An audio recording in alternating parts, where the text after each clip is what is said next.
Yo, this your boy M Breezy, back at it again, man, with another video. What's up, Cowboy Nation? What's up?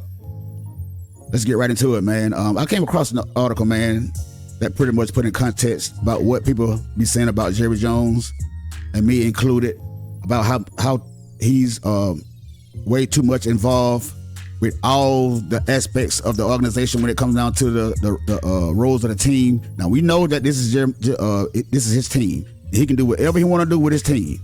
I'm not arguing that. And most people come in and say, well, you always complain about Jerry Jones. I'm not complaining about Jerry Jones because this is Jerry Jones' team. I'm just trying to point out the facts and show you why Jerry Jones be holding the team back. He can do whatever he want to do because this is his team.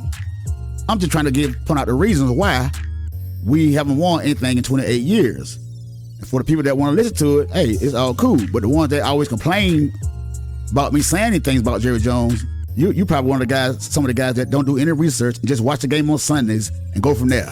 You don't know the in and outs of the organization, and that's what I try to provide to you. But some of you guys just too much caught up too much in y'all emotional and too much caught up in your feelings. Now, I ain't got nothing to do with that because that's you. That's the way you react towards anything Cowboys. But let's get right into this article.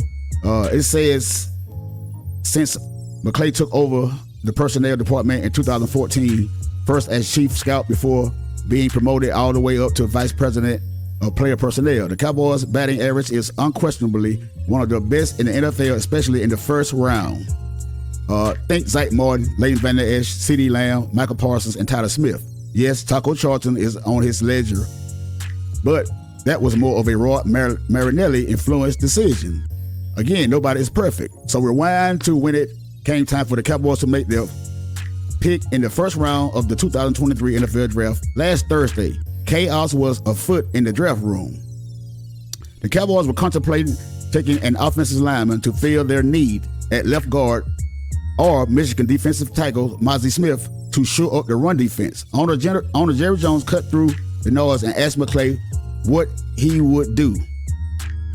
So right there showing you that he's been listening to Will McClay for some time now. So because I think this was Mike McCarthy's, he wanted that offensive guard, if I'm not mistaken, because I think Conor McGovern is gone, and we know Tyron Smith stay hurt a lot, so they pretty much gonna have to move him back to left tackle. So we need a guard. I can understand that. Thorough, organized, and informative information pack as always. McClay laid out the reason why he would take Smith. McCarthy said he would be happy with either one of the two choices. McClay was unwavering in his belief that Smith was the right choice, and the Cowboys followed suit. So Jerry Jones listened to Will McClay, and he finally doing something that he should have been doing a long time ago. Listen to the people that are out there doing all the scouting out there in the field, and some guys that pretty much know the ins and outs of the organization, because we know Jerry Jones, he's a businessman, and sometimes you don't have you out there trying to make business decisions, get more money in your pocket, and put the Cowboys out there as a whole, that brand.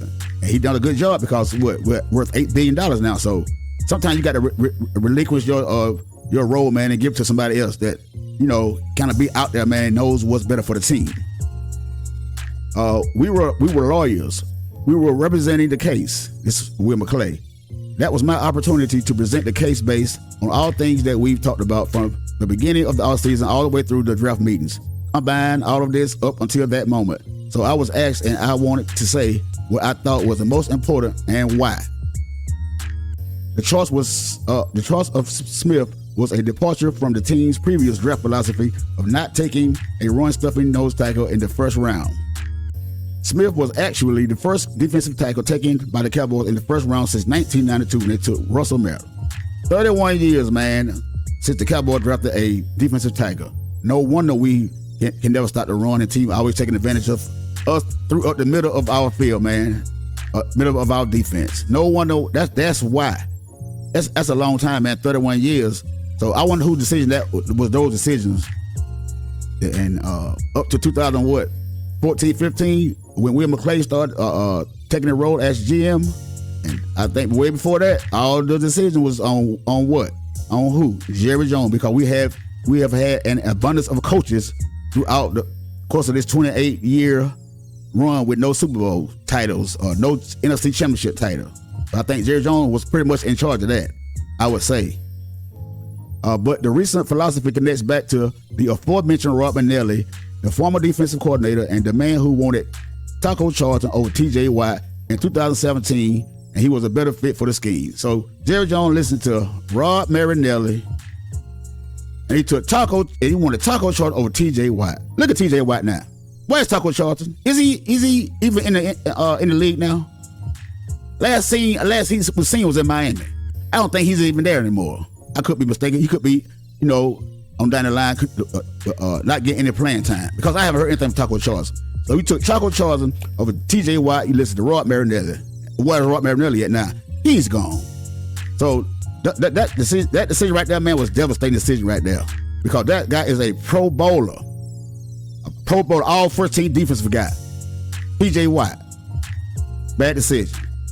Watt was developed into a perennial Pro Bowler and NFL Defensive Player of the Year. Charlton did not last 3 years with the Cowboys and is out of the league. Like I just said, out of the league.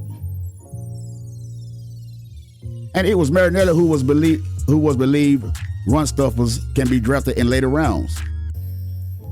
Now that's true, but when a guy is there that is the best in the draft as far as his position, you draft better player for that position. I think Martin Smith, he might fit that bill, but we're gonna see.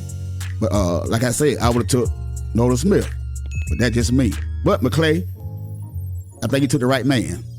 All right, I guess he was saying McClay said that. I guess he was saying Mozzie Smith was the highest ranking defensive lineman on the Cowboys draft board in years. It was unique to Mozzie. McClay said it was a product of him as a player more than tweaking anything that we do. What we try to do is have the same grading process and evaluation all the way through. We got to stay consistent with that regardless of the coach. Our job is scouting is to say what the guy can do and what he can't do. You go through all that, and that's how we come to the conclusion of the player, because we do all the work.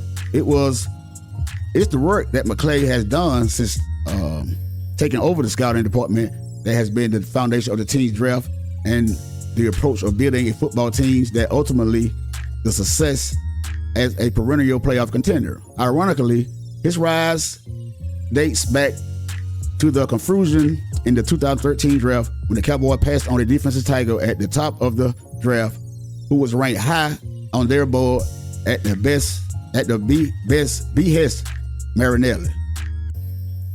So it sounded like Marinelli made a lot of bad decisions as defensive coordinator and traded back to take center Travis Frederick. The pick was sound as Frederick became a Pro Bowler and defensive tackle was a bust.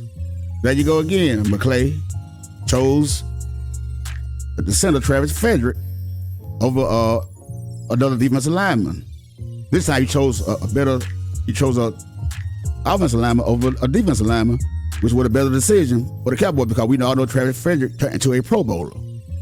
But he's now out of the league because of some kind of sickness. And good luck and best wishes to Travis Frederick on whatever he's doing. The pick was sound as Frederick became a Pro Bowler and defensive tackle was a bust. So I wonder who that defensive tackle was going to pick that was the bust. But the process was flawed. McClay has brought a calm and systematic approach to the Jones circus ever since. It was McClay, along with Stephen Jones, who talked Jerry Jones off the ledge when he wanted to pick former Texas A&M quarterback Johnny Manziel in 2014. The Cowboys took an unsexy guard, Zach Martin, who is now on path towards a Hall of Fame career. Manziel was a bigger bust than Taco Charlton. Boy, and that he was. It was the beginning of a first-round hit streak that would make Pete Rose proud. He was preferred to stay with the Cowboys. Let me go back to the end of that. And it was the reason McClay considered viable general managers candidate across the NFL. He preferred to stay with the Cowboys. So that's when I say that the New York Giants wanted him as a general manager, but Jerry Jones overpaid for him and kept him with the Cowboys, but Jerry Jones still had the GM role. So that's why he chose to stay with the Cowboys, because Jerry Jones paid him more money. You can't blame a guy for getting more money and staying on the team. But we all know that Jerry Jones, he lacked control, because he's a control-based type of guy, an owner. That's what he does. As the highest-ranking African-American in the Cowboys organization, he will continue to draw interest from other teams. It's a job he should have with the Cowboys, but Jerry Jones has held that title since buying the team in 1989 and would never relinquish it. But there is no denying or discounting McClay's power and influence that the team's personnel decision. The Cowboys not only trust him, but they swear by him. His ability to mesh with McCarthy in the draft room is critical to how they make decisions and pick their players. So you got a coach and a general manager working together, and I think that's how it should be, because those two guys should be connected by the hip. Because one is actually out there on the field with the players, and one is out there scouting talent for the team. And he also knows football, because I think McClay has been a coach once or two in his lifetime before he got the general manager role. McClay is the glue to it all. Let me say this. I'm fortunate that I've known Will for a long time. Quote Jerry Jones. I've always had a lot of respect for Will. In my mind, Will has evolved into something that possibly is unique to the NFL. He has people skills that are really outstanding. He has relationship with coaches. It really is a comfortable thing. It's a real people thing and is very unique. I get to have Will as long as he's willing around me, because it works as well as it does. Needless to say, Steven will lay in front of the train for Will relative to what he means to the organization. Obviously, that has everything that is critical for him and critical for me. Trust Will McClay. There you have it. Right there, man.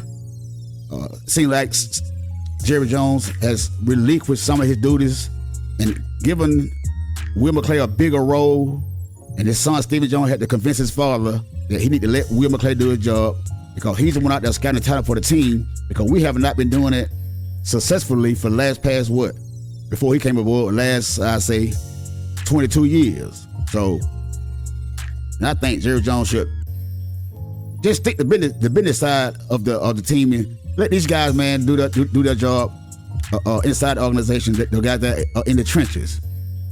So until we do that, man, I think we're gonna be always held back, always gonna be right in the middle, always gonna be one game in the playoff and done, rather than get to a championship game or less or more go to the Super Bowl. So Jerry Jones, man, this guy, like y'all say, man, this is his team, and he can do whatever he want to do. But until he does right by the organization, man, he's gonna be always holding us back, man. And you guys can say all y'all want to say about he can do what he want to do with his team. You're right. I'm just putting all the information out there that I can to show y'all, the ones that want to listen, to why this organization is being held back. And we should have been at least to a championship game at least. I say a couple of Super Bowls too over the last couple of years, man, because we have had outstanding young talent. It's going to waste, man. It's going to waste. I hope Jerry Jones, man, I know this is a big ask. This is one of the biggest asks in the world that I think will never happen. If Jerry Jones just give all the drafting needs, all the drafting decisions to Will McClay, man, and the head coach. That's what I think. That's just me. That's what I would do. But hey, that's Jerry Jones' team, and we can't do nothing about it but watch. Like I say, man, that's all I had to say for today, man. Put that out there for you guys, man, to let y'all know. I'll try to give y'all as much information as I can as I come across it, man. You know, keep y'all informed on the team. Some of you guys that want to be informed, and some of you guys just want to sit down here and just say people are hating on their own team, which I find nonsense. Because if I hate a team so much, why would I be so involved in the research and trying to find out what's going on? That's just me, man. That's the way I see it. But hit that like button, man. Hit the subscribe button. Share the video. Leave me a comment down below and tell me what you guys think about Jerry Jones relinquishing a lot of duties and let the coach and the general manager do his job. Let the general manager hire all the coaches. Let them talk among each other about what coaches they want inside the organizations to make this team, to build a successful team, man, that can compete every year fully in the NFL. Until the next time, man, it's your boy Breezy, and I'm out. Holla.